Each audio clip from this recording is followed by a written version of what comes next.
Welcome, everyone. We're just going to get started in a minute. Thank you for joining today.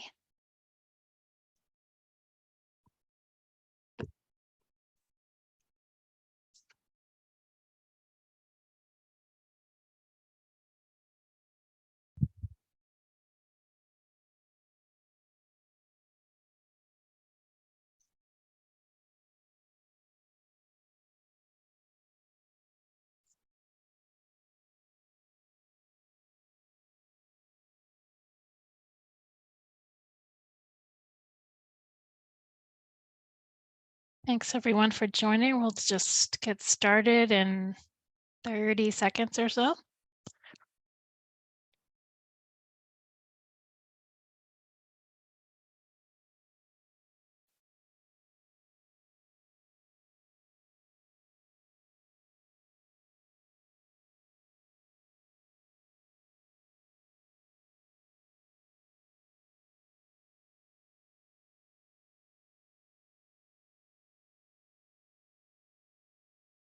Great.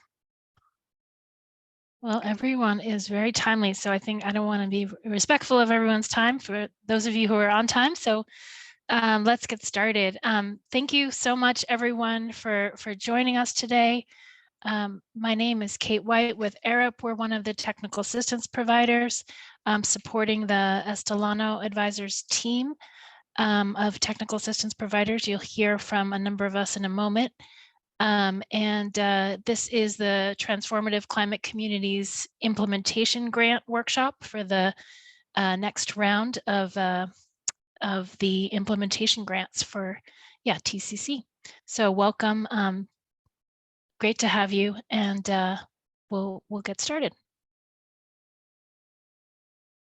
So first, just a few housekeeping items. This presentation is being recorded for educational purposes, so people can reference it later.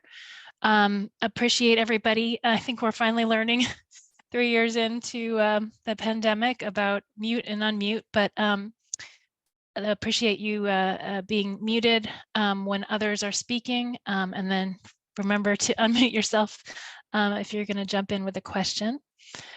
For questions or comments, you can either raise your hand in Zoom, or and I'll see that, or you're welcome to use the chat box as well for questions or comments. The use of camera is optional, but we really encourage it. We'd love to see your faces. So please, consider that. And if you can turn your camera on, we'd love that, especially when you're speaking. And then for any technical difficulties, Ana Cuevas Flores is on here. Appreciate her support from Estelano Advisors, and so you can email her if you're having any challenges. So it's Ana with one N at estelanoadvisors.com.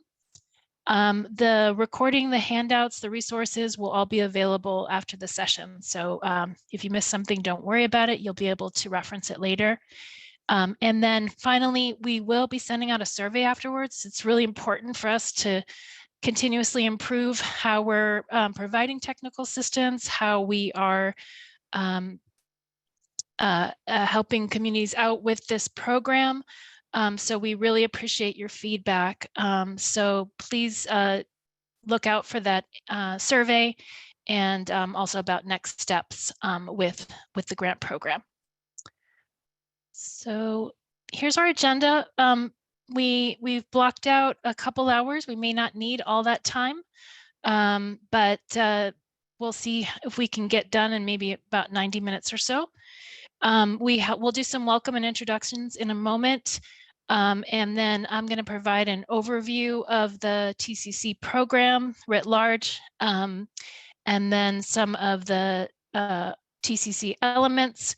What are the critical application components that you'll need to include with your grant if you're submitting?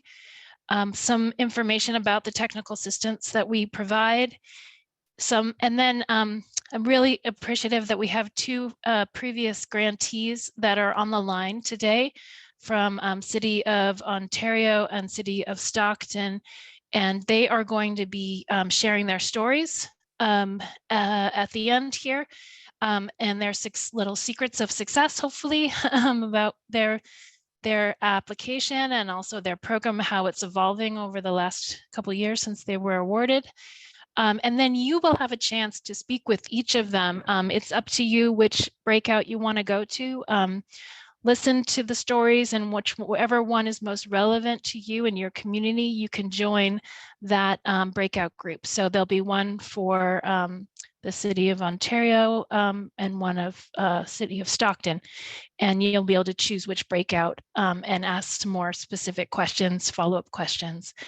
And then we'll have be able to come back as a group as well for the wrap up. That'll also be an opportunity for more questions. If you have more specific questions about this round and the process, we do have SGC staff and the technical assistance team on the line to answer your questions when we come back together in the wrap up.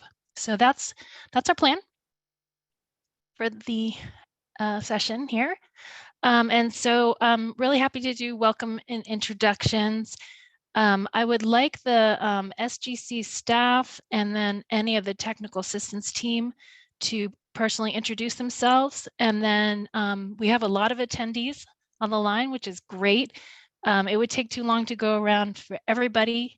But if you want to pop your other attendees in the chat, your name and your affiliation, your organization, that would be great. We'd love to hear where people are coming from. But do we have SGC staff on the line that want to say hello and introduce themselves? Okay, if not, we have the whole technical assistance team here.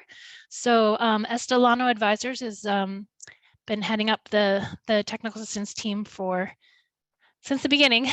So Richard, Riley, Anna, do you want to say hello? Riley, you can get us started. Sounds great. Thanks, Richard. My name is Riley O'Brien. I am a senior analyst with Estelano Advisors and the project manager for the TCC technical assistance team.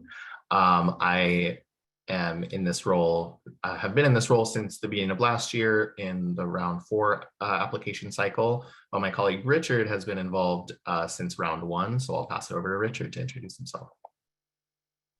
Thanks, Riley. Hi, folks. I'm Richard France, I'm a principal with Estelano Advisors. And yes, I've been working providing technical assistance since round 1 of the program. So looking forward to diving in.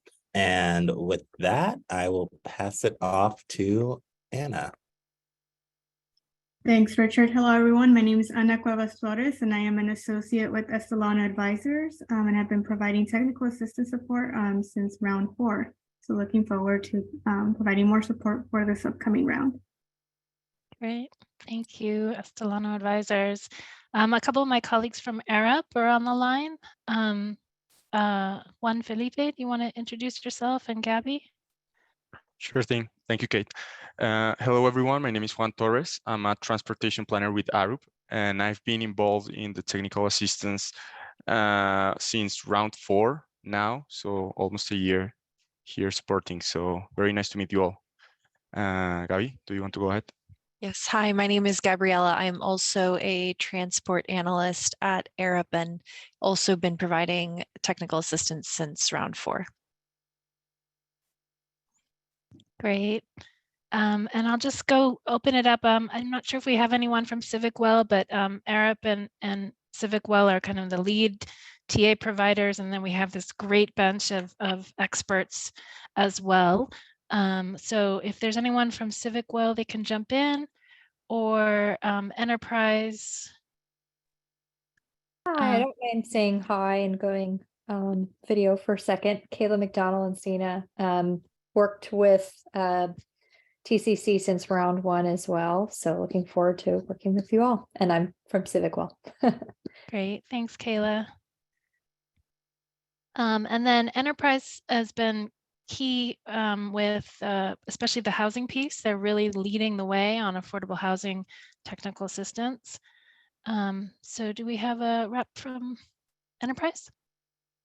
Yeah, hi, this is Alejandro Huerta with Enterprise. As Kate said, we're providing technical assistance on any of the affordable housing components if you wish to integrate them into the TCC application for round 5. So definitely feel free to reach out to me if you have any questions on integrating affordable housing into your TCC projects. Thanks.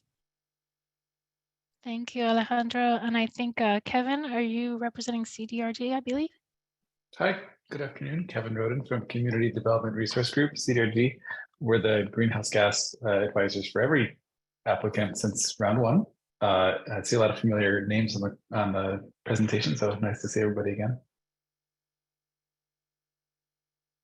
Great. And then Colleen, I know, is on from Relief.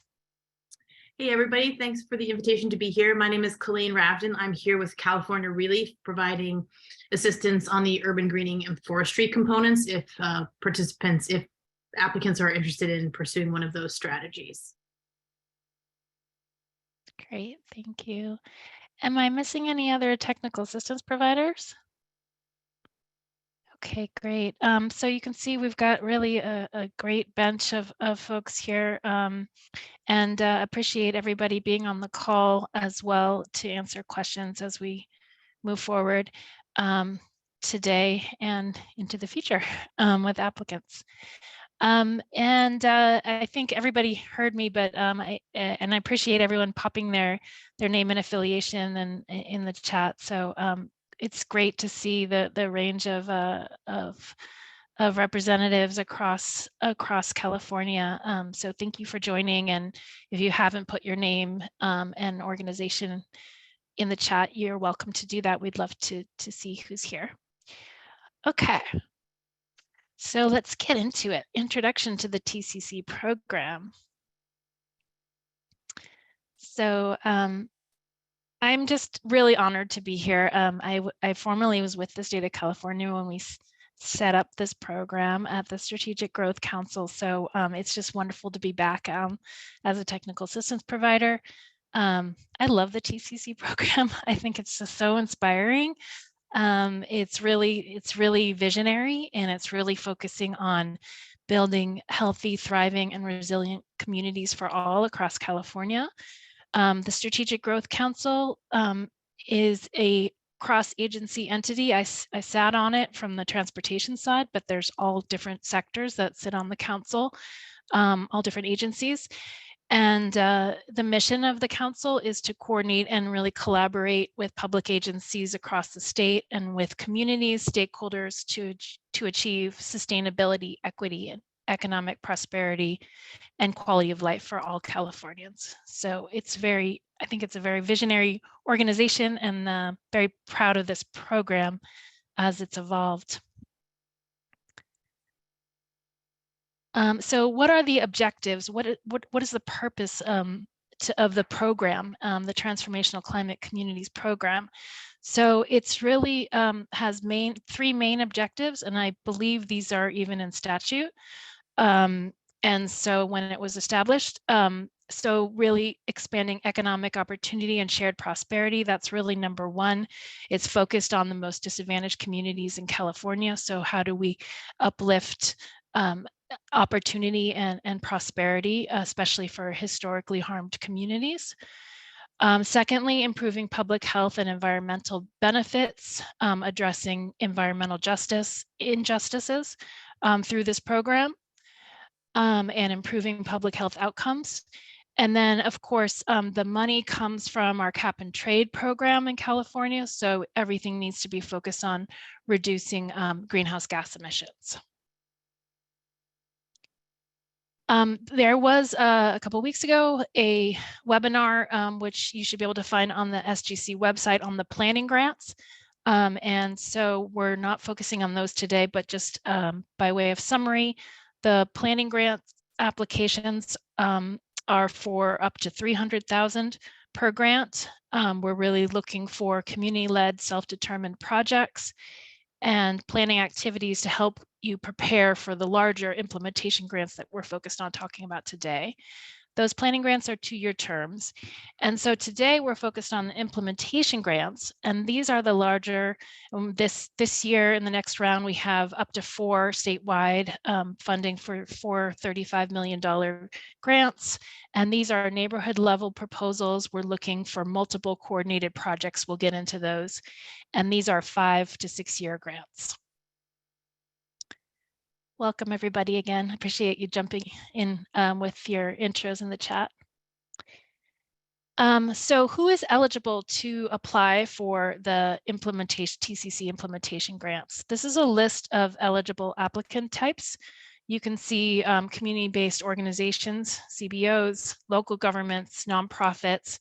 The list is pretty extensive in terms of who is eligible, but no matter what the organization that it applies, we're looking for organizations that can really help build local capacity and also that have long-term accountability to the residents and the stakeholders in the community. So as part of that, there's some notes here that the collaborative structure, which we'll get into in a moment, must include a public agency. So either as the lead applicant or as a co-applicant. We want to make sure local governments are very involved with these programs.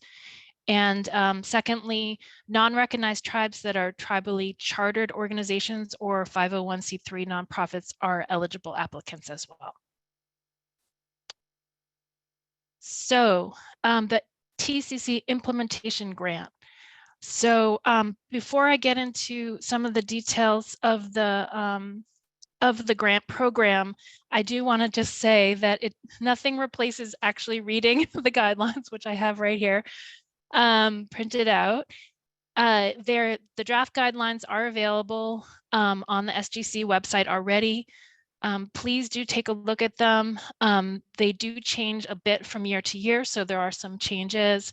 The final guidelines won't be too different though from the draft guidelines. So I think it's definitely worth your while if you're really serious about going for it, certainly this round, to take a careful look at the guidelines and really go through it with more of a fine-tooth comb. But we're going to do an overview today. So what are the TCC implementation grants? So we're looking for place-based approaches driven by a community vision. And we're looking for multiple integrated projects and strategies that maximize emission reductions and community benefits. The collaborative governance and the long-lasting partnerships is key in terms of the long term. We want the impact of these grants to last way beyond the grant cycle and really be part of establishing sort of bottom up as opposed to top down community engagement and empowerment in neighborhoods. And we're going to talk about these transformative elements that support community resilience. Those are a key part of it too. So what is the collaborative stakeholder structure? I've referred to it a few times already. It's really key. There is a lead applicant which has a grant agreement with the SGC, and some of you will probably be or are already lead applicants. But we very much want to see a partnership with a range of organizations, especially community-based organizations. So those co-applicants and other parts of the partnership agreement are very important in establishing really long-term accountability, engagement, and empowerment.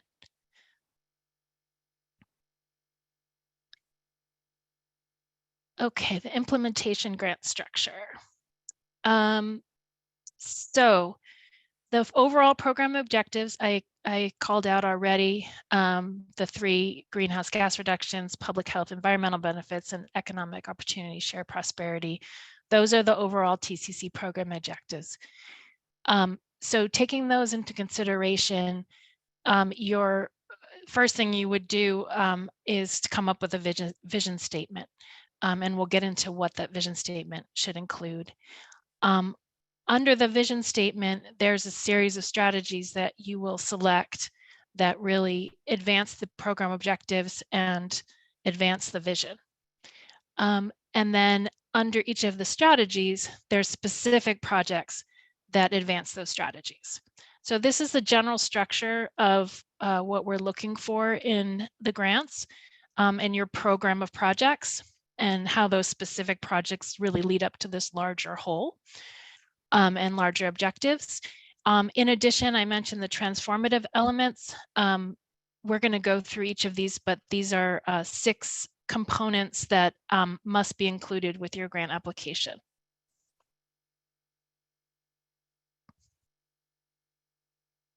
So vision statement. This is a very important exercise to really understand what are the community needs, where do you want to go with your overall program of projects for your TCC grant. So it's really an overall, paragraph perhaps long investment framework, and it's looking it's aimed at articulating the strategies, the projects, the transformative elements, and really the vision of how you want your community to transform. And so some of the elements that should be captured are what are the community resources and strengths, assets, and then what are the characteristics that make the project area ready for transformation. And then I mentioned the 6 transformative elements, which are a requirement to articulate each of these 6. So I'm going to go through them. The idea with the 6 is really that the grant ensures a comprehensive community benefits by including deep community focus in every aspect of the work. So first is community engagement. There again needs to be institutionalized participation in the planning and governance of the TCC implementation from the bottom up, not just top down, and building civic engagement, developing future leaders, community leaders. So that is a key component of the grant. Secondly, workforce development. There needs to be, and at the bottom of each of these, it says how much of the budget can be devoted to these different transformative elements, how much of your proposed budget. So the workforce development, that's really focused on connecting residents with training, educational opportunities to build new skills, and local employment opportunities as part of the TCC program, and leveraged projects. Displacement avoidance. I mean, the last thing we want to do, and I think we have a lot of lessons learned in our field, certainly the transportation field, around displacement and not wanting projects to move forward that are going to further aggravate or displacement of the current residents. So affordable housing, neighborhood stabilization, wealth building are key components of your application. How are you going to make sure that the tenure of the existing residents and businesses, small businesses, are able to stay and grow even in light of change and transformation? And the last 3 transformative elements that, again, must be included is there must be a climate adaptation resilience component. So integrated into all the elements of the proposal, a look at how climate change related impacts and exposures affect especially vulnerable populations, whether that's fire, flooding, extreme heat, all the shocks and stressors that we are facing. And then data collection and indicator tracking, that's another component. There needs to be moments where there's evaluation of how is the projects advancing environmental, economic, social, and health outcomes. And so a third-party evaluation provider is required to take a good look at your work and make sure that you're meeting your milestones and advancing your goals, and reporting on that. And then finally, for leverage funding, so for the implementation grants, we're looking for a package of projects, but half of the funding should come from other places. So it can be from federal, state, local, private, philanthropic, or even in-kind contributions. So staff time, if you can document that, and equal to at least 50% of the total grant award. And so that's another component. So it's not just a standalone grant. Okay. Then strategies. So this is an example. There's a range of strategies that you can utilize for your proposal. We are looking for at least 3 of these to be utilized. It's not, you don't have to do all 11, but this is some of the strategies that can be utilized in your proposal. So looking at equitable neighborhood housing and neighborhood development, land acquisition for affordable housing, transit access and mobility, solar installation, energy efficiencies, water efficiencies, recycling, composting, waste reduction, urban greening, health and well-being, indoor air quality, community microgrids, and brownfield redevelopment. So those are some examples of some of the strategies. And then finally, what specific project types support these strategies? And so this is an example of the types of projects that we're looking for, and you'll hear more from Stockton later, but this is a nice diagram of their project area and strategies. So you can see there's this whole menu. And so we're looking for applicants to select strategies and develop these type of projects to address the overall TCC program objectives. And we're really looking for, innovation in terms of new ideas. And so these are broad categories if you look through them. And there might be a lot of flexibility in terms of specifically what you want to propose that generally fits into these categories. And we can help you implement something that's most meets your specific community needs. Okay, and then what are the components of the application? So this is just a quick summary of what you'll have to do to submit. You'll have the threshold requirements, maps showing how you are eligible and what your project area is. And again, technical assistance can help you with developing all of these, our team. There's the program thresholds documentation. There's the narrative on, where's the project area needs, what are the specific projects that I just went over, and how will they add up to, a larger whole. And then those 6 transformative elements must be included. And then you'll also submit a work plan. So how are you going to implement this? How are you going to spend and utilize the funding over the 5 years? Your budget, readiness documentation. There's a whole section on that in terms of making sure that projects are ready to go, as ready as they should be. And then letters of support. So those are the main components. It's quite an involved application. But we're here to help and make it hopefully as straightforward as possible. There was, and I think I saw, and hopefully some of my colleagues can respond to the chat, but I saw a question about leverage funding.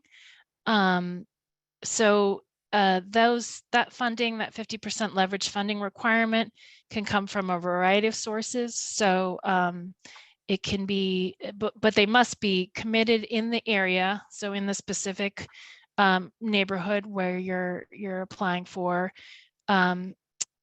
and within the timeline of the grant. So, within the 5 years.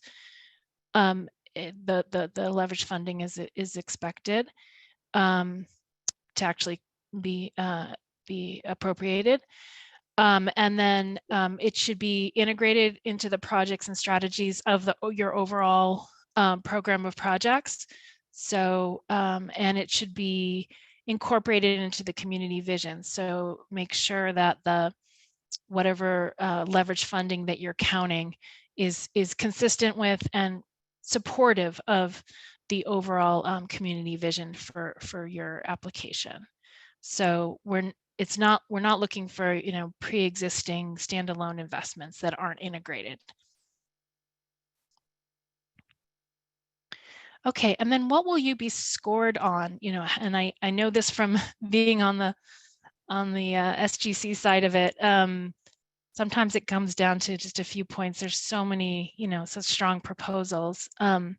So it is important to look at the scoring criteria and just make sure that you're emphasizing all of these things in the appropriate way and how you'll be scored. So the objectives and vision is 45 points. Capacity, which is really your lead applicant in particular, needs to demonstrate that they have the financial wherewithal, they have experience with similarly complex kind of projects, a track record, and they have at least 2 dedicated staff, probably more, to be able to successfully implement. So that's the capacity score. Transformative elements, I went over those, but those are the 6 transformative elements. Those are highly weighted. It seems like, especially this year, maybe. And then projects, the specific projects, how are they fulfilling the strategies, the vision, and the objectives? And then there is a 5 points for pro-housing policy incentive. And that is if you have HCD, Housing and Community Development, has endorsed your jurisdiction as having pro-housing policies in place, and those are defined in the guidelines. And what's the timing? So we're with round 5. The pre-application technical assistance is available already now. And then the draft guidelines were released in November for a 30-day comment period. The final guidelines, and as I said, we don't expect big differences, so please do download the draft guidelines now so you can take a look. But the final guidelines will be adopted at the February Strategic Growth Council meeting. If you're not on the email list for the Strategic Growth Council, you can sign up at the Strategic Growth Council website and make sure you're tracking that. So they'll vote on it, and then in March, so in a couple months, the application and notice of availability, funding availability, call for projects will be posted. And then there's a 2-step process. In April, May, there'll be a pre-proposal submission deadline, and that is a pretty short application. It's just so the SGC can start to get an idea of what's coming, and also so we can make sure as technical assistance providers that you have all the help you need to get to that summer final application deadline. That's the full application. And then awards will be in the fall. Okay, and then just a little bit more about the TA program, Technical Assistance Program. So all implementation grant applicants are required to work with one of us. It's free for you, but the SGC does require direct assistance for all applicants. So these are the types of ways that we can help you, technical assistance team. So we can help with the quantification of the GHG reductions for your projects. We can help with direct application assistance if you'd like us to review some drafts, if you'd like us to help with some of the responses and the different sections that I went over.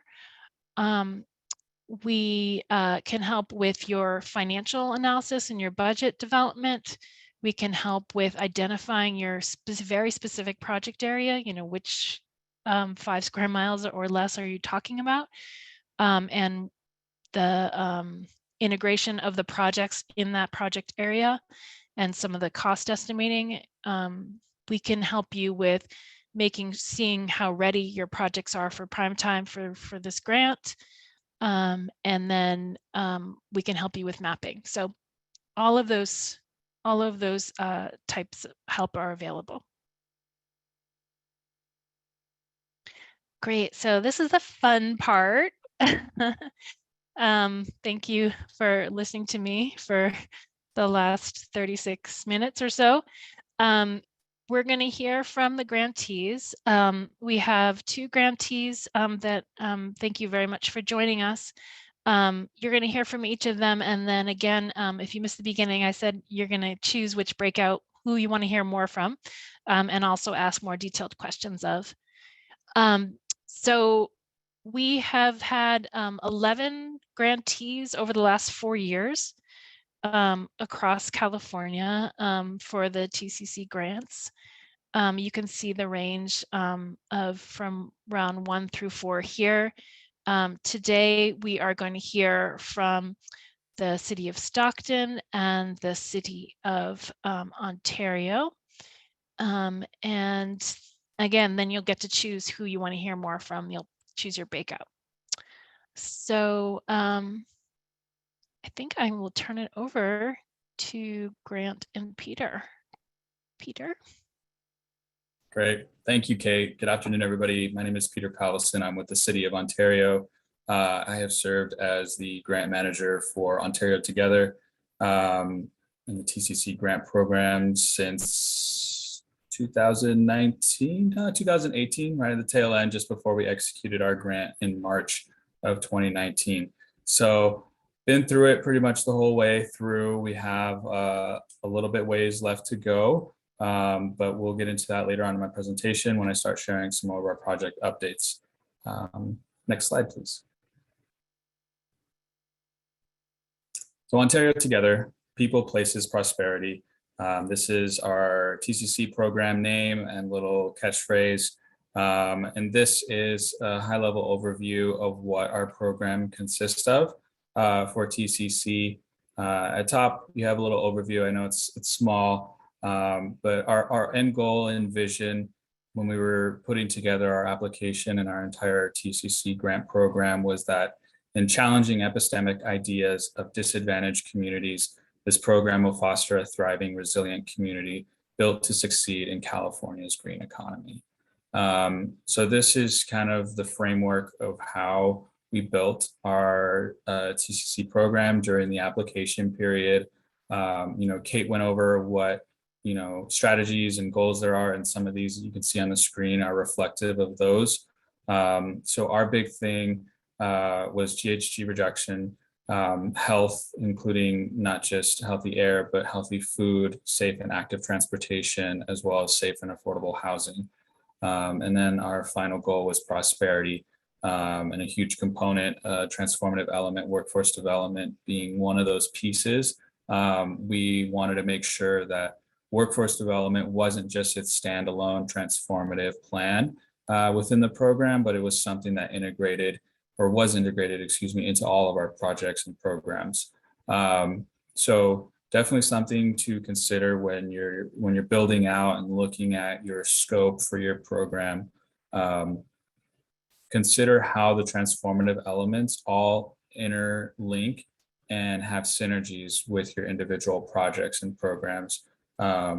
It's super important. It's very critical and crucial to creating a very transformative element and making the biggest impact that you can through these projects and through this funding source. So going over a couple of our strategies, equitable housing and neighborhood development, enhanced transit access and mobility, conversion to a decarbonized energy and efficiency, divert waste through materials management, improved health and well-being, and again, workforce development and education.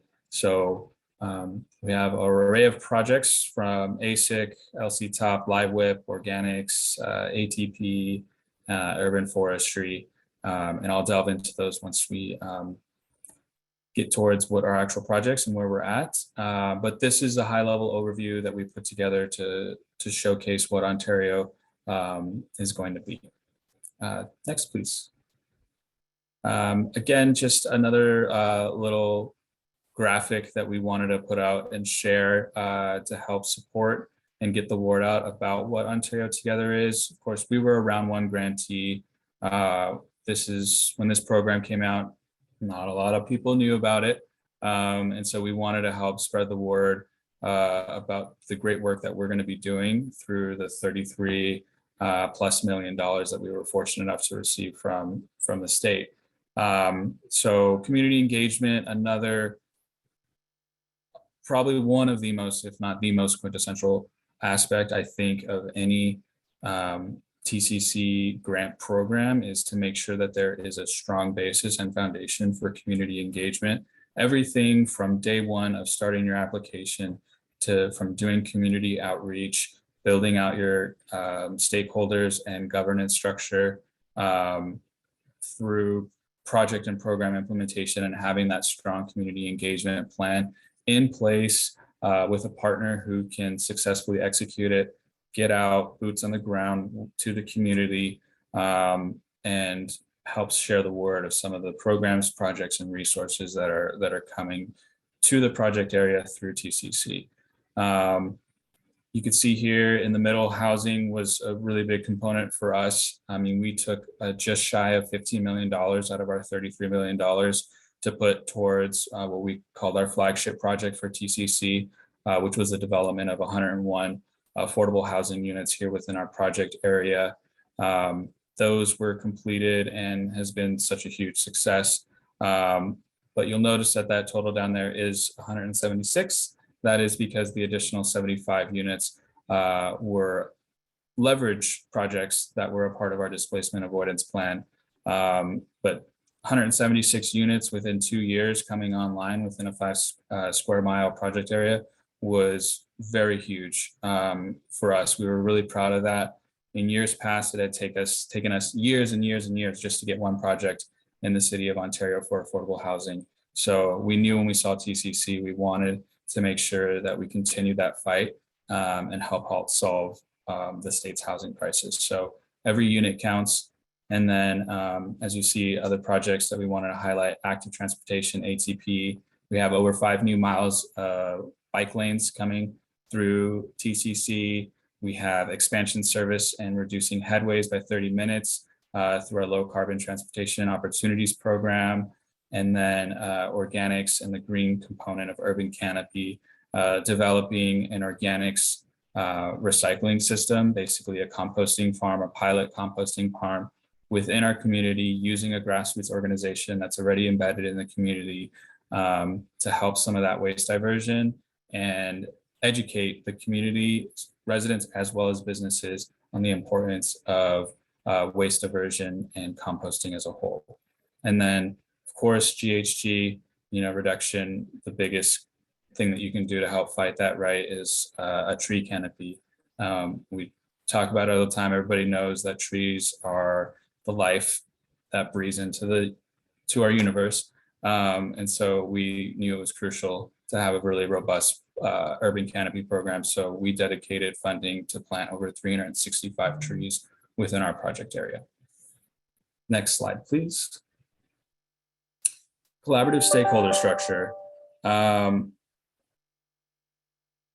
don't even know where to begin. It's something that you should start thinking about almost immediately if you're really considering TCC.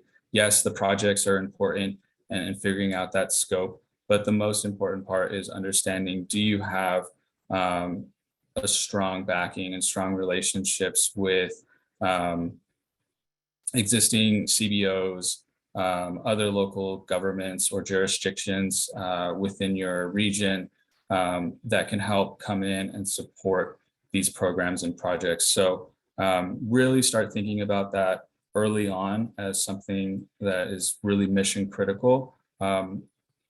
I would say Ontario was extremely fortunate in the fact that we were able to leverage a lot of our existing partnerships with the county, with the Transportations Authority, with some of our housing developers that we've worked with in the past, and community engagement teams. So we were very fortunate to have a lot of these existing relationships. At that point, it just became a point, okay, how do we get you on board? So we wanted to integrate them into the vision, let them know why we think they're an important stakeholder within this grant program and this project area, and help find the synergies between our projects and programs and what their organizations do. And from there, we just formed the structure. We identified our roles.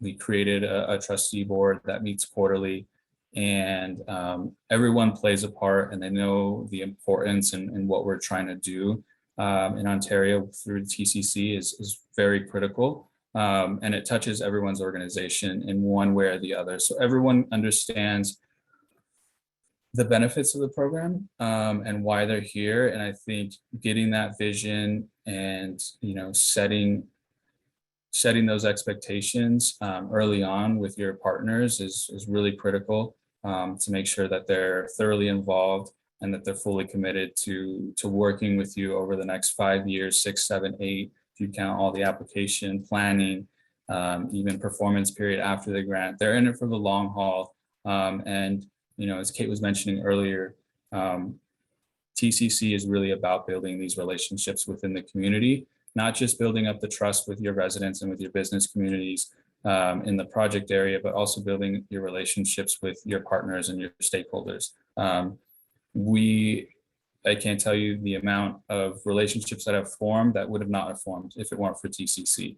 From some of our project funded partners to our external stakeholders who had never met, never understood what each other did, but because we were able to form this governance structure, start working together collaboratively, and sharing what's going on in each other's organizations, they were able to find things outside of TCC on, oh, I can help you out with that. I would love to assist. I would love to help you promote and get involved. So really be thoughtful in who you pick to be your partners for this program, because like I said, they're in it for the long haul, and they have to really be able to understand the vision of what you're trying to do for your community. And yeah, I could talk for days on all of this, but I know we're trying to keep things quiet, but happy to answer more questions during breakout session. So where are we nearly 4 years later? 101 affordable housing units have been built. They're fully leased. I think there have been 2 move-outs within, like, you know, the last year and a half since the project went online. So really fortunate to have these units in our project area and in our city. We purchased 2 brand new CNG buses for Omnitrans, who is our transportation provider within this region, and improve the headways on Route 83, which is one of our busiest routes. So the headways used to be 60 minutes in between each bus, and now they're down to 30 minutes. We built what we call the Grove Avenue Connector. It's a half-mile pedestrian bike trail, which is decomposed granite, a lot of, you know, plants, again, helping fight the GHG reduction. We have a transit pass program where we provide monthly passes, not only to the public that live within the project area, but also the ASIC residents for the 101 units that we built. Each apartment gets 1 pass a month, and anyone that lives within the project area is able to come to any of our 5 locations distributed throughout the project area and obtain monthly passes for transit. To date, we've planted over 320 trees. We're working on getting some more in before the end of the grant term.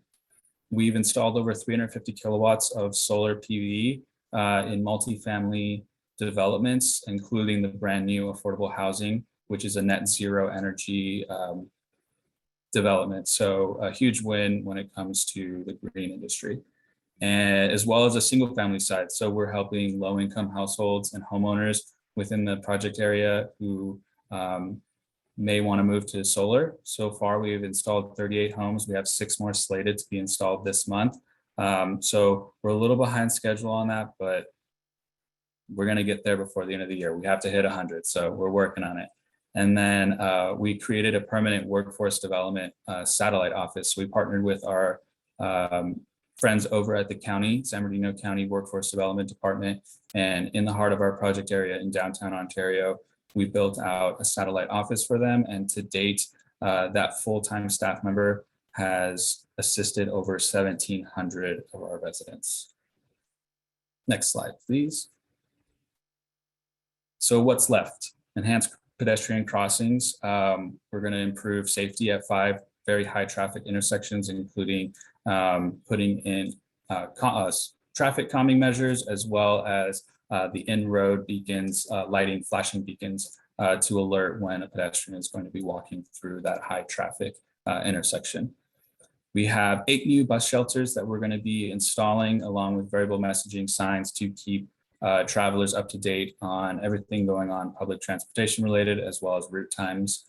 We're building a brand new downtown Ontario mobility hub, which is a multi-mobile hub in the heart of our downtown that will allow people to go in there and learn about making the switch to public transportation, getting bus passes, getting information on public transportation, attending courses on cycling. There will be a bike store and a retail element. So we're really excited for this project. We're about to start construction on that. The carbon farm, as I mentioned, is going to be a brand new pilot composting and training program for our residents. And then we have pedestrian pathways and network connectivity, which is creating 500 linear feet of brand new sidewalks that are otherwise missing, and really obstructing the way for some of our residents in this area to get to public transportation, or just to get where they need to within the community. And similarly, along Mission Boulevard, a big corridor in our city, 3.3 miles of new buffered bike lanes, dedicated bike lanes, and 1.6 miles of sidewalk improvements. As I mentioned earlier, we still got about 50 more homes to hit for single family solar. And then lastly, with our displacement avoidance plan, we've already hit 176 brand new affordable housing units since this grant started. And we have 50 more that during this time have been slated and are getting ready to put shovels in the ground and cranes in the sky. So we're really excited. And that's it, I think. So thank you. Of course, if you have questions, going to be in the breakout room, please let me know. If not, my contact information is there. Feel free to email me, call me at any time. Thank you. Thank you so much, Peter, and congratulations on all that progress. That's just so inspiring. I must say, it's amazing what you've done in just a few years, and I'm excited to visit the next round of projects too. Stockton Rising, Grant. Hello, good afternoon, everybody. Yeah, wow, TCC, it's been a long road. This is our second go at implementation. I think I have yet to confirm this with SGC, but I think I can say I'm the only 2-time implementation grant winner, because we got a partial award, and I think we were the only city really eligible to go for it twice.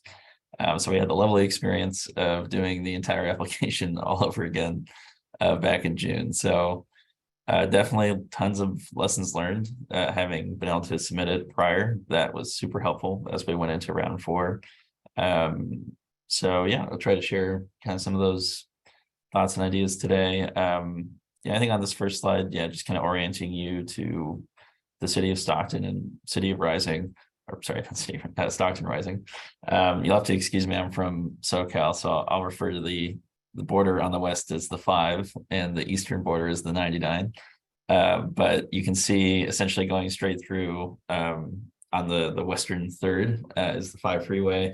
And this is all South Stockton. There's a freeway that connects east-west between the 5 and the 99 called the 4. And the construction of that freeway required essentially the demolition of a 8-block span of a historic neighborhood known as Little Manila here in town. So that was really the, I wouldn't call it the beginning, but that was certainly one of the most egregious decisions that the city has made as far as disinvesting and displacing communities in South Stockton. And the creation of that freeway essentially permanently separated South Stockton from North Stockton.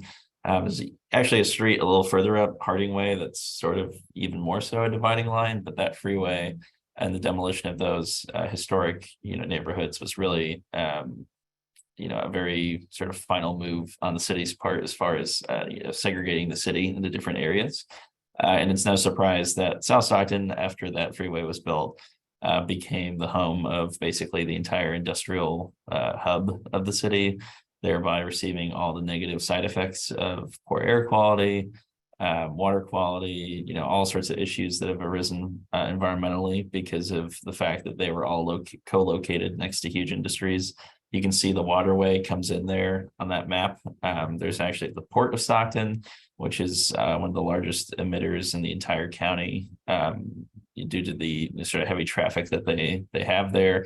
The onloading and offloading of materials leads to all sorts of things being released into the air that PM 2.5 and things like that, which are obviously linked to rates of asthma and other things. I didn't put a map of Callan virus screen in here, but I definitely encourage you to take a look. It is not a pretty picture. We are actually home to a few of the 100th percentile census tracts for pollution burden in the entire state. So I'm sure someone 80 years ago thought it'd be a great idea to have 3 freeways, an airport, a port, and 6 railways all intersect in the same place. But unfortunately, that was obviously the foresight there was lacking for the people who actually live in that community. So just to give you an idea of where we're talking about. So South Stockton, from an equity standpoint, is most deserving by far of these investments. And that's why we really focus in South Stockton.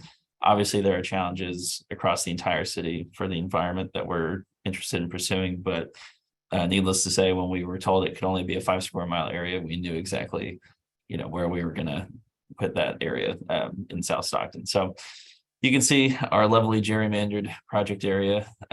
We tried to capture only the most essential areas that we could. The contiguous requirement of TCC forced us to get a little creative. You can kind of see in the southeast, that little island that we kind of created with that little line that goes down that street. We really tried to cut out any square footage that was not going towards serving communities so that we could maximize neighborhoods. I would say when it came to drawing that border, it really just came down to trying to include as much of the population as we could and trying to include the areas that scored the most pollution burdened on the Callan virus screen data. So that was really, sort of our guide in that respect. But yeah, so Stockton Rising consists of 9 projects. Technically, as of today, it consists of 7, but we added a few more as we moved into round 4. So one that's missing from here that was completed is the Minor Avenue Complete Streets project. So that northernmost boundary, that little segment up there in downtown, that was why we included that. So that was like a 10-block thoroughfare. That was a road diet project. We reduced 1 lane, created bike lanes, additional parking. There's a median with trees in it. There's a roundabout. Kind of completely transformed the downtown area between that and the other major avenue, Weber Avenue, which was completed a few years before that. We've really enhanced like the pedestrian accessibility, and I see that firsthand. I walk downtown all the time for lunch, and it's been a much easier trip over, a much safer trip over since this project was completed. Definitely had some folks going, pretty fast in downtown, so that was an important project, and that was just done by Public Works. Replacing that project in round 4 is going to be the McKinley Park renovation project. You can see it in the southernmost area on the map. That is the largest municipal park in Stockton, but it's been inactive for a number of years just due to lack of funding. The city actually went bankrupt back in 2012, kind of through 2014. So obviously a lot of essential services had to be cut in order to make the budget solvent. So as we look to reactivate spaces and get back on our feet, we were really excited to reactivate things like this. So we actually won a Prop 68 grant for $8.5 million. And on top of that, we got an earmark from our state senator. And on top of that, we got TCC money. So needless to say, that plan just kept getting more and more bold. And we're super excited to see it's a complete, entire makeover of that park. I mean, everything from resurfacing every sports court to planting like 100 trees, redoing the parking lot, redoing the community center. I mean, it is a total reactivation of that space. So we're super excited to see how that kind of brings life back into that neighborhood. It definitely at the moment, does not look nearly as exciting as it will. So really excited to see that kind of come alive again. We have our climate careers, energy and water projects. Technically, these are separate. As those of you who are interested in these applications have probably learned, all the strategies have different narrative documents you have to fill out. So even though functionally climate careers, energy and water is the same project, in my mind, technically they have to be separate projects because they pull from different strategies. But anyway, it's just a energy and water retrofit program. They go household by household, offering aerators, power strips, smart thermostats, energy efficient light bulbs, refrigerator, all the above. Basically, this was one of the things the community called for most was cost saving measures. So this was sort of our way to fulfill that community desire while also, obviously reducing emissions. Next, we have the Stockton Energy for All single and multifamily solar project. This is from Grid Alternatives North Valley, and it's as straightforward as it sounds. We are trying to put solar on single and multifamily housing. Again, in an effort to reduce emissions, save costs for residents, and create more resiliency as well. We hope to find future funding to get battery hookups for those folks as well. The city just recently joined the East Bay Community Energy, which is the CCA. So we'll see what kind of interesting things we can explore through that, but that's for another day. We have our urban forest renovation project. That's a cooperative between the Public Works Department and Little Manila Rising, a historical preservation nonprofit who's really expanded their role into the EJ space recently. And again, we try to keep things simple. It's all about planting trees, whether it's city right-of-ways, parks, residents. We are just trying to rebuild the urban canopy to get the benefits of reduced heat, cleaning the air, shade during the summer, so it speaks to resiliency, it speaks to cost savings, it speaks to health. There's just so many benefits to having a healthy urban forest. So that's really the focus there. Edible education, that is a 5-acre farm in Stockton, technically outside the project area, but don't tell anybody.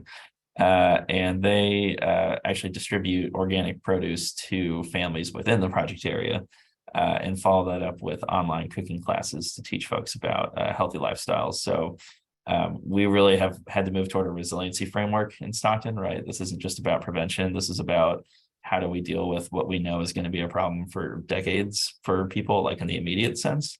And we know that comorbidities of a lot of these issues include obesity. So creating healthier lifestyles makes people more resilient to these very damaging environmental conditions. So it's a really important aspect. A lot of people don't kind of understand that link between our sustainability and environmental work. But creating healthier folks really can lower our rates of asthma, cardiovascular disease, all the above. Next, we have the DAWN program. That's brand new. We haven't launched that yet. That'll be in round 4. It's the Decreasing Asthma Within Neighborhoods program. It's named after Dr. Dawn, who was one of the founders of the Little Manila Foundation, who tragically passed away from an asthma-related incident, most likely a condition that she suffered from as a result of living in South Stockton her entire life. So it's a very personal project to the Little Manila nonprofit, and I think they are really excited to be able to offer air monitors and air quality education to neighborhoods throughout South Stockton to help them protect. Again, we're here for real world solutions. So this is about giving folks air monitors so that they know which days are safe to have their kids play outside, or maybe it's a day where they should play inside because the air quality is particularly bad. So this isn't just monitoring and talking about it in a hypothetical educational sense. This is really day to day, is it safe to be outside that day? And then finally, we have the hybrid electric bus acquisition, which again, it's as straightforward as it sounds. We're going to buy a zero emission bus. It's going to be run by our local RTD district, who will employ it into their service. It will largely operate in South Stockton. I won't get too much into each of the transformative plans because I'll keep talking for forever, and I feel like I'm already probably way over time. So it's as straightforward as it sounds. Again, community engagement. We're really interested in a collaboration between us and our partners to get the word out. As you can tell from all these projects I just mentioned, these are really household level projects. So we are all about the signups, all about getting the word out, making sure people know about this, making sure they're filling out the surveys to see if they're qualified for these programs. So we are like completely dependent on being in the community and gaining folks' trust so that they're interested in signing up. It's hardest for the first few, but once people start seeing other folks get free solar, they're pretty quick to jump on the bandwagon at that point. So we've made some good momentum so far, and we're excited to see where that'll take us. Then workforce development, again, our focus there is just to make sure that all this money is going toward employing local folks, and displacement avoidance. Similarly, we want to make sure we're not displacing people through these investments. Great. Thank you so much, Grant. That was a great overview. So much going on. Yeah. It's Stockton. Yeah. So I'll breeze through these next few slides. Yeah, great. We're probably behind. Yeah. Yeah, so our vision, again, just to give you all a sense as you approach the application, how short your vision statement is. I mean, this is the whole vision statement that we submitted. So I won't read it word for word or anything, but I think what you have to do is just get straight to the point and hit home on the strongest themes. For us, that was really narrating that Stockton, by no fault of its own, is the recipient of all these problems, right? We don't control people who drive through interstates. We don't control the railways. We don't control the port. These are things that happen outside our jurisdiction that we have to live with. So we need to, create these projects to kind of help reduce those environmental stressors.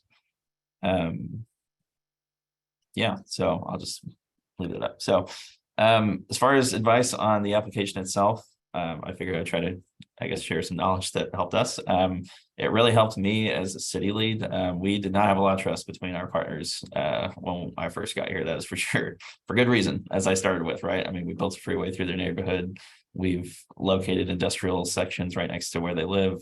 These are, very, very negative decisions that the city made. So in an effort to rebuild trust, we had to agree on some guiding principles from the outset. So we agreed, first and foremost, to align everything with the community identified vision, which was constructed through the planning grant. We created a sustainable neighborhood plan, which was essentially a plan that was created out of a survey of hundreds of residents in the area that specifically identified what things they wanted to see. And so every project and every activity we proposed had to have some nexus to that community identified vision.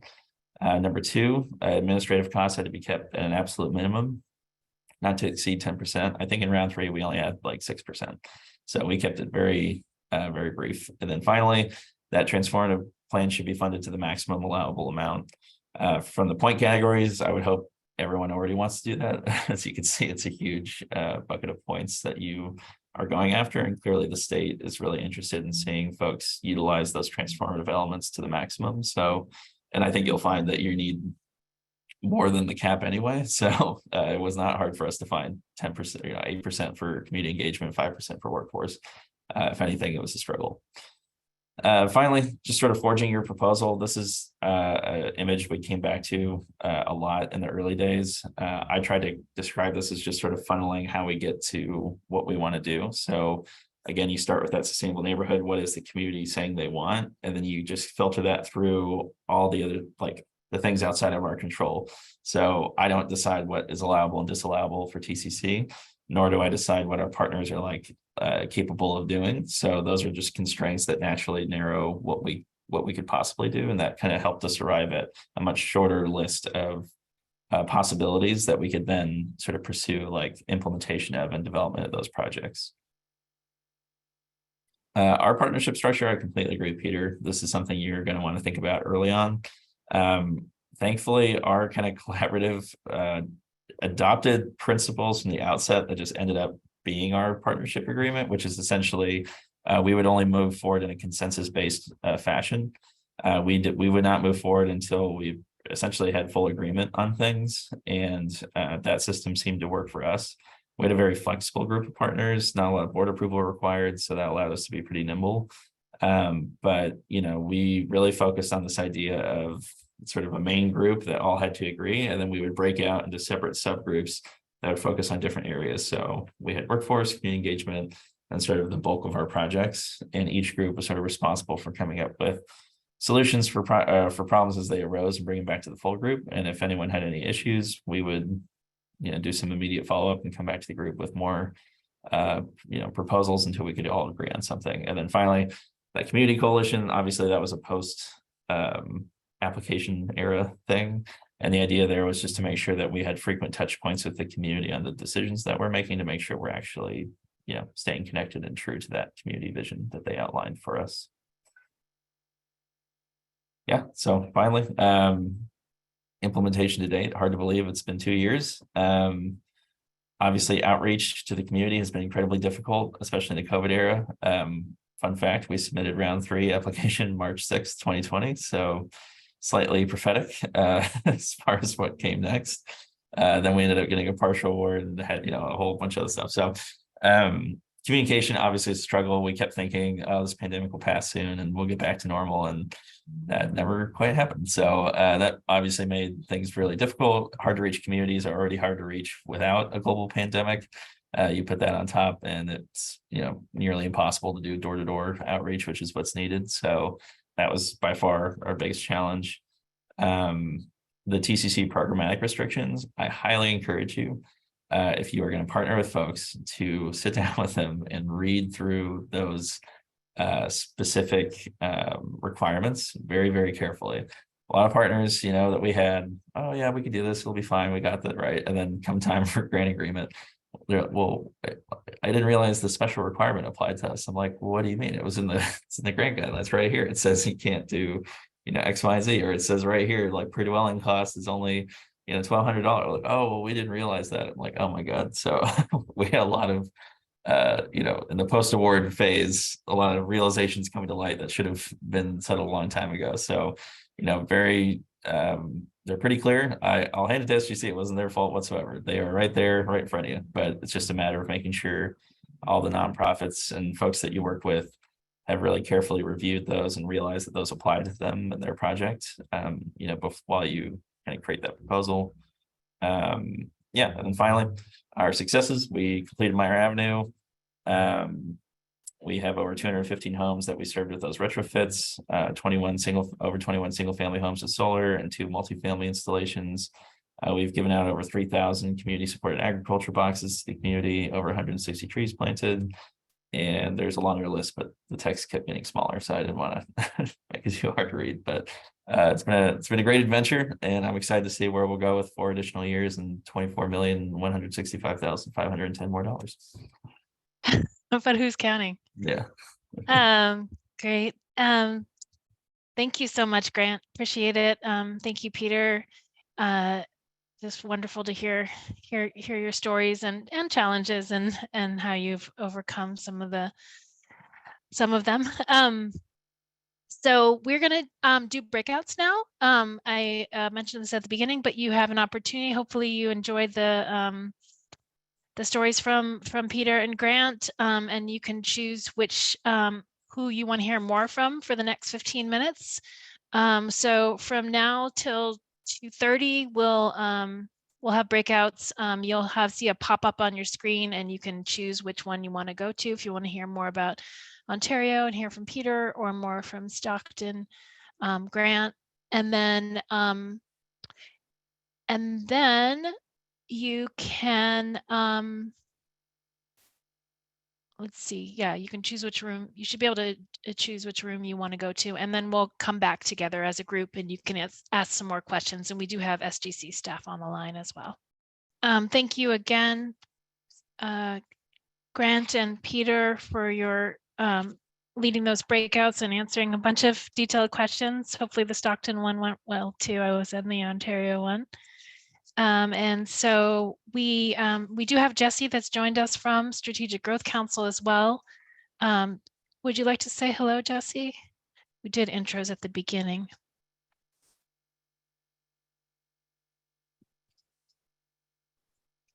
I think it's a Jerry that's on. I think it's Jerry that's on. Oh, sorry, Jerry.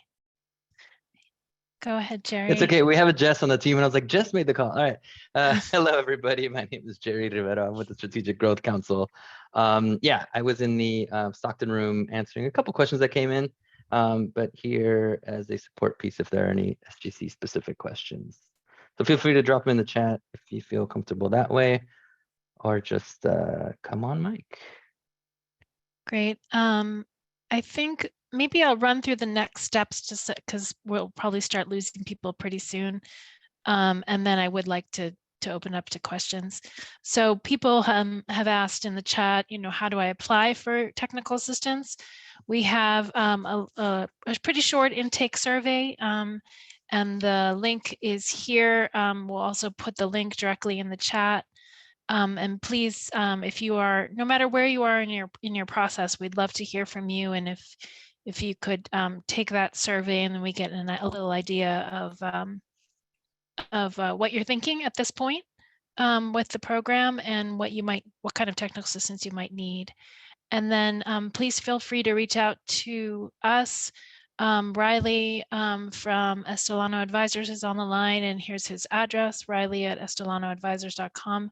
Also, Juan Felipe Torres from Arab is here as well, and he's happy to hear from you as well. So juanfelipe.torres@arab.com. And then other resources on the SGC website. There's a bunch of great information, so please explore. There's a resources page on the SGC website. But one of the first things that you need to work on is sort of defining your project area for your grant. And there's a mapping tool that can help you walk you through that. So take a look there.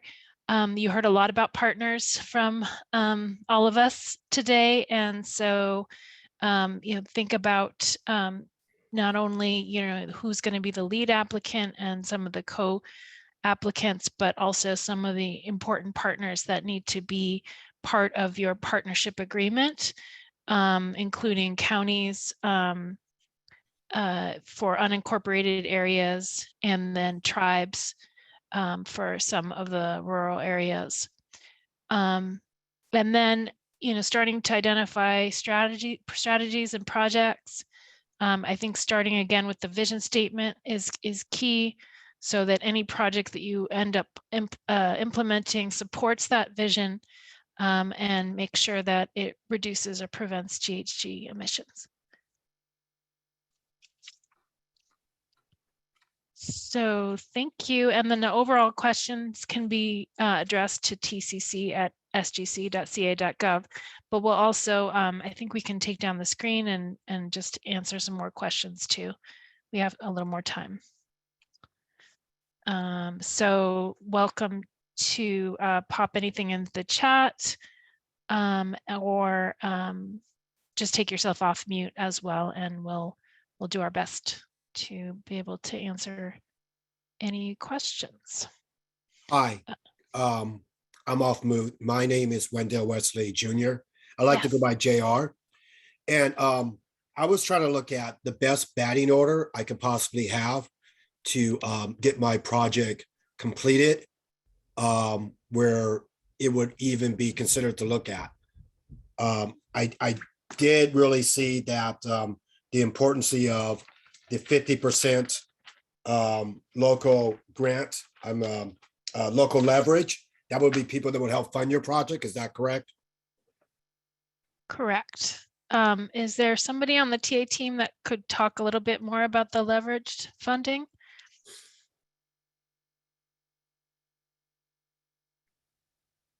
Richard or Riley, you want to take that? Yeah, I'm just trying to understand more specificity on the question. Is it just how important is leverage funding, or kind of what are the parameters for the leverage funding? Really, it's kind of a two-part. I wanted to know, like, I know the leverage funding is crucial, but is it the first thing, or it's just really if you don't have a team, which I need to build a team, that's been challenging, because here in Bakersfield, there's a lot of people with projects. Some have teams. I don't have a team. I just have a community, and mostly elderly people that don't have the time or energy. But my project will be for the whole community, because the community center that we want to build, it'll be also double as an after-school program, a cooling center. And in that component, there's vacant lots where we want to have vertical gardens. Of course, that community center will have a commercial kitchen, a large open plan where people can dine. There's a lot of food banks around us. So we can utilize that and help some of them out. Some of them actually do their business outdoors, one of them real close by us. So the Stay Focused Ministry can actually do that indoors in that facilities. We can work with them. They will potentially be one of the partners. But these parks, they'll double as gardens, but also little park parks where people can play. They'll be highly gated because it's high crime area. We'll have a full-time activity director so that in the mornings, seniors can have Tai Chi, yoga, whatever they want, get grants for wheelchair accessible vans because they don't really get out much because of the high crime. And they're pretty depressed. So we're trying to cover a multiple of areas in wellness to help the seniors that are in that community. Some of them are still raising kids as grandparents. We got kids that really don't have a safe place to go to play, so they play in the streets, and that's not really safe for them on these streets. These are very long streets, so people get their speed up. There's no speed bumps. There's some of them, there's no stop signs. Anyways, I know I'm going on, but that's just part of the project. It actually includes the community center, a separate wellness clinic that's towards the end of the project. And also it had a housing element where we would build affordable container homes, really affordable container homes, and put people in a program to help repair their credit. So if they choose to, they can be put in a position to buy a home down the road. Wow, this sounds incredible. You've thought through so much, so many great components and great concepts. So I guess if Grant, I would love to actually hear your thoughts, because it seems like you've done so much work in Stockton as the city, but really having deep connections with community efforts such as those that JR is talking about. So what would you advise JR in terms of getting started with partnerships and leverage funding? Yeah, I mean, I think every partnership we developed started in a pretty similar way, which is, the city was really here just to pitch itself as the administrative lead. So how can we lessen the burden of this program so that whoever's actually delivering the service can really just focus on that as their mission, and then the city will reserve enough sort of like resources to oversee kind of the minutiae of the grant, making sure things are running on time, getting the invoice and progress reports in on time, and just kind of keeping the wheels turning. So we kind of left it open, and really I looked to our partners and I said, you tell me what you need and I'll tell you if it's possible through this grant, and whatever isn't possible, we can identify those as our gaps. We had separate conversations about, how can we fill those needs? Do we need different grants that have more flexibility? Do we need the nonprofit to be able to contribute its own funds to cover some other areas? Kind of what are the things out, like the constraints of the TCC program might not allow us, kind of to do everything we need to do, but it kind of funds the core of the mission. That kind of was a pretty frequent conversation we had, which was, how do we cover those blind spots essentially? And that, it really came down to just other grant sources and or just getting folks to commit some of their programmatic funds towards the effort. So it's hard to say, I guess, without knowing too much more about like kind of all those specific details and kind of the players of the project. But our conversations was always just, what strategy does this fall under in TCC? We'd print out the strategy, we sit down and they're like 2 pages or something, right? The guidelines. And we would just read through it to see if the eligible costs versus the ineligible costs made it like possible. What outstanding questions that we have for SGC that we could follow up with them on, and who's going to do what as far as the role goes. In our case, the city takes on the vast majority of, like I said, the administrative stuff, and the role of our partners is really like to be out there on the ground actually doing the project. So it just depends. I've often likened us, I call us a pass-through. The city only takes its, like a little 6% cut off the top, right, to fund my job. And we have 2 fellows who work here as well. But other than that, we basically get this big check from SGC, and then we give it to the partners, and then the partners give us an invoice. We give the invoice to the state gives us a check, we give it back to the partners. So we're just here to be the middlemen, kind of make the trains run on time. So I don't know if that's helpful. But yeah, no, I think that's great. Yeah. I mean, you might have heard, JR, at the beginning that there must be a local government, must be either the lead applicant or a co-partner. Co-applicant must be local government. And so I think that would be, my piece of advice would be to see, try to find an ear in the local government in Bakersfield. I don't know if any of the other TA providers wanted to weigh in on that one, or we can keep going. I think just really quickly to the point about leverage funding, there are examples of the different projects that have been funded through TCC in the past. I don't know if they spell out exactly where the leverage funding source, what funds were used for leverage as opposed to what funds were applied, would be received from the state directly. And I know that you can request application materials from SGC, and Jerry may provide more information if folks have questions about that process. But I can just note that it is example leverage funding. The recent grant awarded to South Los Angeles in round 4, most of their leverage funding came from the local transit agency, the LA County Metro, which provided free transit passes for a large number of residents. And so that is an example of the type of leverage funding. It does, due to the just sheer scale of the amount of funding involved, it does require either a local government partner with the resources or potentially a larger nonprofit or philanthropic partner to provide that funding, if you are able to partner with one of those types of organizations. Thanks, Riley. Are there other questions?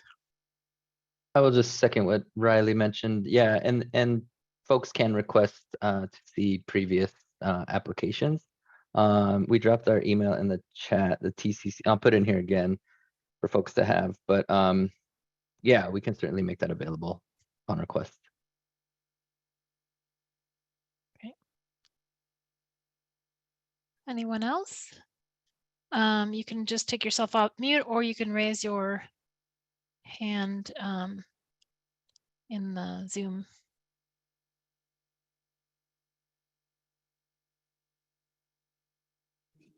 So thank you for that last example of the Metro funds. So is there a list somewhere? I guess this would come with the support of kinds of like in-kind services. That's not a cash match. That's an in-kind service, a value of an in-kind service, right? Or the value of those passes. Is there anywhere that has guidelines around what those kinds of in-kind funding can be?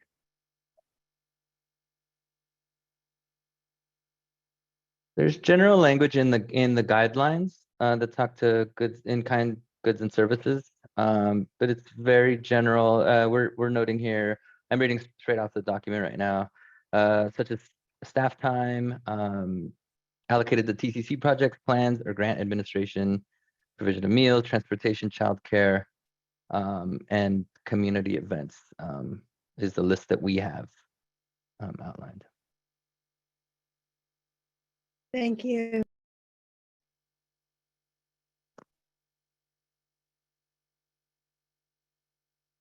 Great. Any other questions while you have us?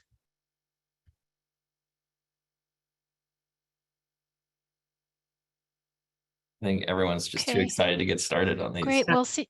Go ahead. Anybody? I was going to say, if there are no other questions from the audience, I do have a question for Jerry and potentially for Grant that came up in the Ontario breakout room, and I essentially had to do with the grant administration technical assistance. So the technical assistance that occurs after the grant is awarded, and the funding that, at least for the round 1 and I believe round 2 grants, there was funding set aside to hire technical assistance providers. And Estelano Advisors was actually one of those technical assistance providers that was hired by the City of Ontario. So my question is, I guess first for Grant, if you used any sort of post-award technical assistance, or if you had funding set aside for hiring additional staff potentially, or what approach you took there, because I know that the approaches can vary. Yeah, I was definitely a surprise. You know, I had to jump through all these hoops to get $10.8 million, and then they're like, oh, and also you get this $100,000 TA award. And I was like, what the heck is that? Just like came out of nowhere, wasn't expecting it. So not worth getting too far into it, but Stockton had a weird situation where we had to kind of redo our displacement avoidance plan. So we mostly ended up using our TA dollars as a means to like kind of fund a consultant to redo a lot of that work. We're in the midst of the post-award process right now for round 4, and we were just given, I think there's actually 2 grants now. There's a post-award grant to help offset the cost of staff time spent putting the grant agreement together, and then there's also a technical assistance agreement. But yeah, they kind of just seem like it's sort of an opportunity to button up any outstanding technical issues you might be facing. In our case, that was the displacement avoidance plan. I think I heard at other implementation sites, they sort of had similar outlooks with that funding, which is basically using it to hire sort of a consultant to sort of bolster kind of areas of their application that were weak, you know, per SGC's comments. So that's what we used it for. I can't speak for other sites.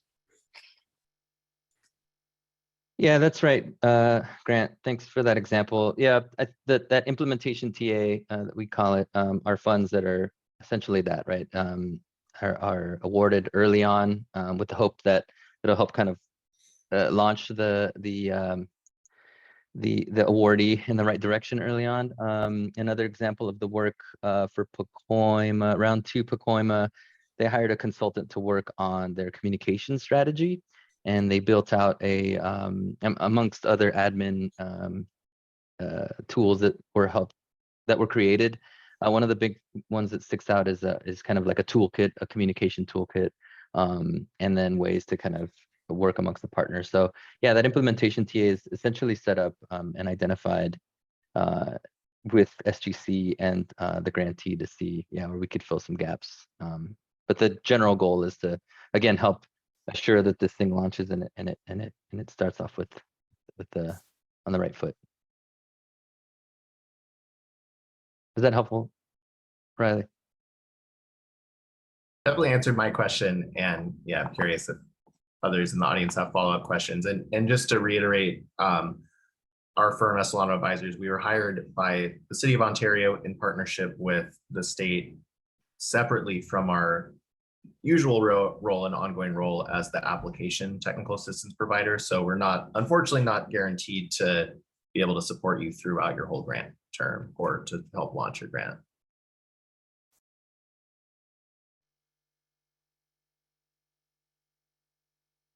Yes, I was just wondering, is there a list of state-approved companies that actually put together, that actually do planning for big buildings and, you know, with the numbers and the costs of projects like that outside of housing or along with housing as well? The only pre-approved list I know of is when it comes time for your evaluation partner, who does like the data collection on projects and whatnot. I think I'll defer to Jerry, but yeah, usually it's just sort of an RFP process to find a qualified, firm who could help you out with whatever service you're looking for. Yeah, that's right. That's right. We do have a list of evaluation partners, not of, we don't have anything. Sorry, I lost you, Wendell, right? We don't have that list that you were requesting around. Okay, but you mentioned RSV. What is that? The request for RFP, the request for proposal. Essentially, we do have a list, a vetted list of evaluators that are used for the implementation grant awardees. So there's an evaluation component to it. And we did a vetting process, and we do have a list, an official list of folks that we released an RFP for, and they applied. So, but I think the question is about advice about development, development consultants that can look at, pro formas and costs and strategies for actually developing maybe a mixed use project, community center, or I wonder if Enterprise could help with that. I know their focus is affordable housing. They're on the technical assistance team, but they are a community development finance institution that does a lot of numbers and a lot of different types of developments too. They help with. They're basically a nonprofit bank. Advisors. Did we have someone from Enterprise on earlier? I don't know if he's still on, Alejandro. But we could maybe pop his email back in the chat. And I would suggest reaching out to him about development, trying to figure out feasibility for developments. Yeah, sorry, I kind of slipped in there. From a city perspective, we use RFPs all the time as a means to find folks. I was just saying, if you're ever looking for like professional consulting or a firm or anything like that has to do with like your implementation work, then that would just be whatever process that your organization would use to find that service. There's not like a specific shortened list of people you're allowed to choose from when it comes to that stuff. That only applies to the evaluation partner, which is like a separate thing. So sorry for that confusion. Okay. There was just one question in the chat a little ways back that I don't know if we answered it, from Adrian, about if the guidelines address connectivity with the Community Economic Resilience Fund, CERF program. I'm actually not familiar with that program. But does any of the TA providers familiar or know that if there's any connection with that program? Okay, we can. I think Jerry replied to that question. Oh, did he? The chat. Okay. I did. I was wondering if the person that asked the question, I'm trying to find it now. They're still on the call. I just wanted to get some more background on it, but. Adrian, if you're still Oh, there. Adrian, that's right. Looks like Adrian might have dropped. Okay. Adrian says doesn't have a mic. Okay. Thanks, Adrian. Okay. One quick other question, if it's okay. Sure. And forgive me if this is already obvious somewhere and printed several times, but are the awardees and the allocation of funds and the details on the awards public knowledge and information somewhere? For example, how much money Metro gave in their partnership, like those kind of details, just when you're looking at the technical, like what are other specific examples of how the leverage funding has occurred? So the fact that a city has to be involved in just about every application definitely means there's going to be a lot out there. I can promise you in the way of staff reports. I know from the city of Stockton side, you could definitely find the majority of the detail for our projects from my various staff reports I've had to give to council over the years. So I don't know that there's like a nice portal on SGC's website that's like a drop down of all the things you're looking for, but certainly if you looked around the application deadline time for the cities who've been awarded, I'm sure you could find some agreements attached and a lot of detail that would go along with those staff reports. So that would be my go-to. Great internship task, right? Yeah, exactly. Yeah, that's a good question. I think we have a staff report that we published publicly when awards go out, when awards are made, but they're more general. I think they do talk to the projects proposed, the funds that were awarded, but to the level of detail where you see the leverage funds. We call out how much leverage funds or the matching funds, leverage funds are in the proposal, but not level of detail as to who or what or where. So nice tip, Grant. Thank you. Yeah, can you tell I've had to scour the internet to find things? Twice. Oh no, just, yeah, 2 times. Twice, No. yeah. Yeah. I'll also add that this is something that your technical assistance provider can help you with during the application period, since that is one of the ways that we can kind of speed up that process of requesting the public records. We've essentially pre-requested them.